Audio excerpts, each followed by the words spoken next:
Hi, welcome to Made with Love by Daisy. This is episode 3 of a 10-part series. You can find the entire playlist here.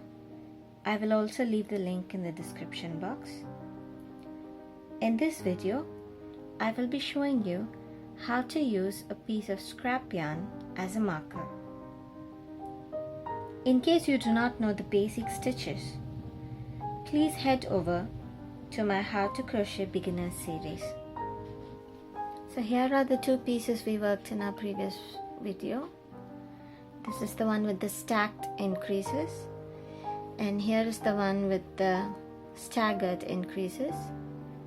So in Amigurumi, after making increases, once you've reached the number of rows, you will go ahead and make even rows. Even rows basically means you will neither increase or decrease the number of stitches.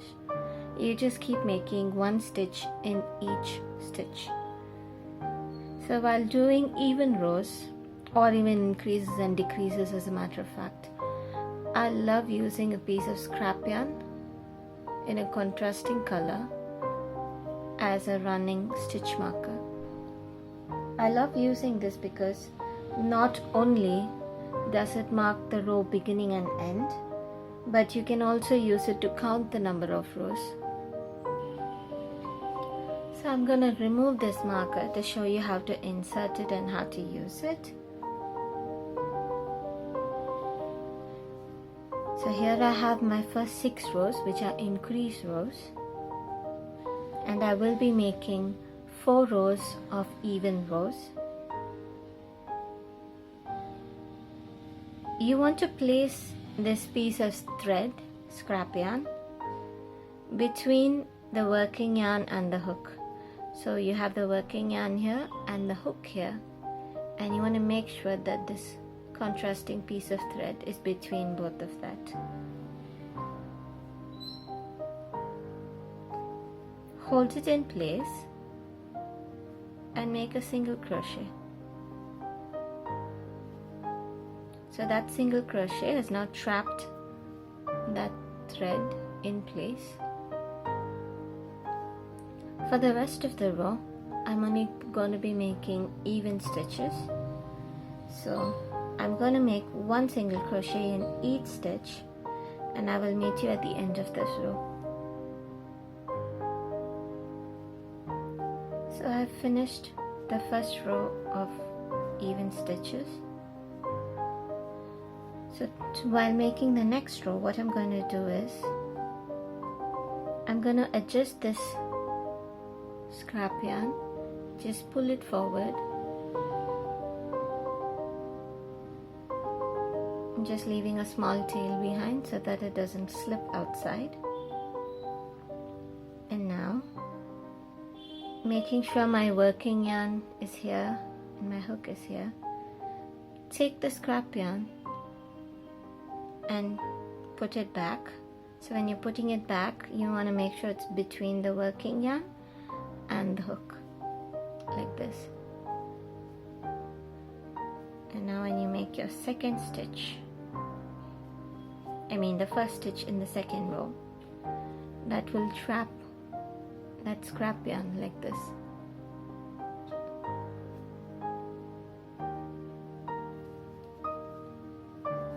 I will finish this row off camera and I will see you after that.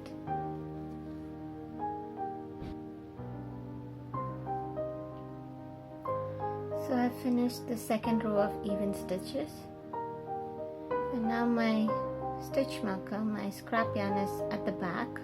So I'm going to bring it forward. So when you're doing this, be careful not to take the other tail forward. You want to bring this piece in front, placing it between the working yarn and the hook, like this.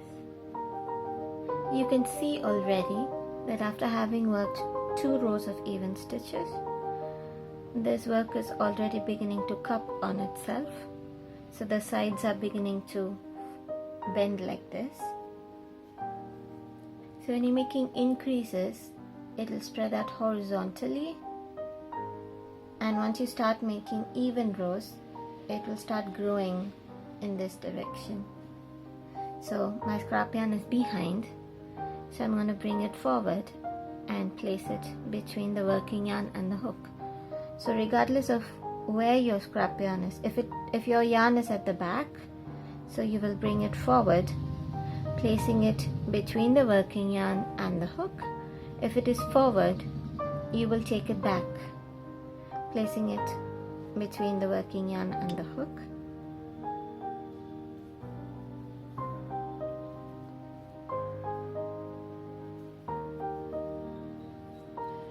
So we've already made 2 rows, and this is the 3rd row of even stitches.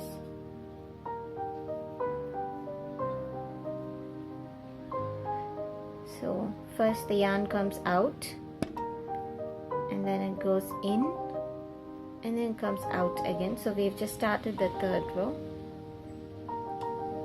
So this line means it is 2 rows. So once it's coming out and once it's going in. So 1 bar denotes 2 rows. So if you take this for example,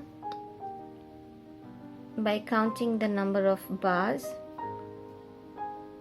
I know how many rows I have. So 1, 2, 3, 4, 5, and 5, each bar denotes 2 rows. So 5 2s are 10. So I know I have 10 rows. So I know that's right because I had 6 increase rows and 4 even rows.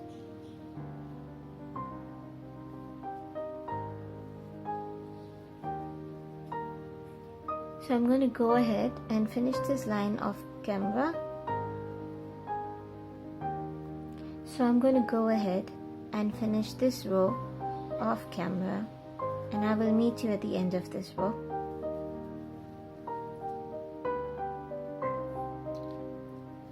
I've completed my 3rd even row. So now my scrap yarn is in front,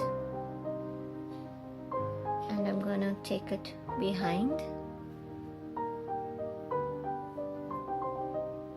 and make a stitch in that row. I don't know if I've mentioned it earlier, but so when you come towards the end of the row, I'm using the scrap yarn to mark the first stitch of each row. So since there's the first stitch, the stitch before that I know is the last stitch of the row. So before starting the next row, I'm going to take it back, and now the first stitch is going to be inside the same single crochet that this scrap yarn is coming out of. You don't want to skip that, because if you skip that stitch, then you will have 1 less stitch in each row and you would have ended up decreasing unintentionally. So you don't want to do that. So even the single crochet that has the stitch marker trapped in it is counted as a stitch. So at the beginning of each row, you will still have to make a stitch into the same stitch that has the scrap yarn coming out of it. So I'm going to continue working this round, and I'll meet you at the end of this row. I've completed 4 rows. I'm going to go ahead, finish 2 more rows, and I'll come back and meet you.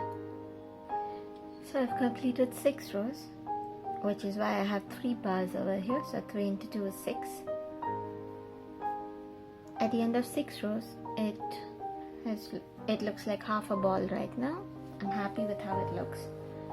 So after this, I will start the decreasing rows, which I will be showing you in the next video. Now once you're done with your work and you don't want the stitch marker anymore, because obviously you can't just leave it there in your project, you can just pull it out like this. So if you worked it correctly, then it should come out like this without getting tangled in any of your stitches. So this is how you use a piece of scrap yarn to mark your row beginnings and also count the number of rows. With that, this video comes to an end. If you enjoyed this video and would like to see more, do subscribe to my channel and don't forget to hit that bell notification so that you'll not miss any new content. I'll see you in the next video.